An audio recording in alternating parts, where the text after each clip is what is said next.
ജീവിതമൊരു യാത്രയാണ് എന്ന് പലപ്പോഴും പലരും പറയാറുണ്ട്. റോഡിലൂടെയുള്ള യാത്ര നമുക്കൊക്കെ അറിയാവുന്നതാണ്. ഇടയ്ക്ക് യൂട്ടേണുകൾ കാണും.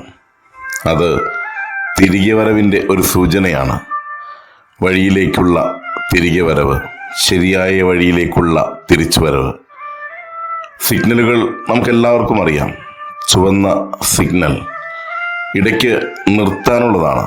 യാത്ര വളരെ വേഗതയിലാണെങ്കിൽ, അല്ലെങ്കിൽ മറ്റുള്ള വാഹനങ്ങൾക്ക് ഒന്ന് റോഡിന് കുറുകെ പോകണമെങ്കിൽ ഇടയ്ക്കെങ്കിലും നാം ഒന്ന് നിർത്തി കൊടുക്കണം. അത് നമ്മുടെ ക്ഷമയ്ക്ക് വേണ്ടിയിട്ടുള്ള, ക്ഷമയോടെയുള്ള കാത്തിരിപ്പിന് വേണ്ടിയിട്ടാണ്.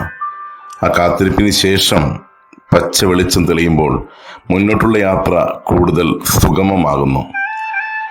വളരെ വേഗതയിൽ വരുന്ന ചില വാഹനങ്ങളെയൊക്കെ കാണാൻ സാധിക്കും. അത് ഒരുപക്ഷെ അത്യാവശ്യ ഘട്ടങ്ങളിലേക്ക് കടന്നു ചെല്ലേണ്ട ചില വാഹനങ്ങളായിരിക്കും, ആംബുലൻസ് പോലുള്ള വാഹനങ്ങളൊക്കെ. അവർക്ക് വേണ്ടിയിട്ട് നാം ഒന്ന് സൈഡ് ഒതുക്കിയിടാറുണ്ട്, അല്ലെങ്കിൽ ചേർന്ന് പോകാറുണ്ട്, വഴിയൊരുക്കാറുണ്ട്. ചിലരുടെ കടന്നു പോകലിനായിട്ട് നാമും ജീവിതത്തിൽ വഴിയൊരുക്കേണ്ടിയിരിക്കുന്നു. വഴിയൊരുക്കിയിട്ടുണ്ടെങ്കിൽ ഒരുപക്ഷെ രക്ഷപ്പെടുന്നത് ഒരു ജീവനായിരിക്കും. ജീവിതം ഒരു റോഡ് പോലെ തന്നെയാണ്. ഇടയ്ക്ക് ചില സിഗ്നലുകൾ ഉണ്ടാവും, ഇടയ്ക്ക് ചില യൂട്ടേണുകൾ ഉണ്ടാവും. തിരിച്ചു വരേണ്ടിടത്ത് തിരിച്ചു വരുവാനും, മുന്നോട്ട് പോകേണ്ട യാത്രയ്ക്കിടയിലുള്ള ചില തടസ്സങ്ങളെയൊക്കെ അതിജീവിക്കുവാനും, ചില സ്ഥലങ്ങളിൽ ക്ഷമയോടെ കാത്തിരിക്കുവാനും, ചില സ്ഥലങ്ങളിൽ ധീരമായി മുന്നേറുവാനുമുള്ള ഒരു മാർഗം.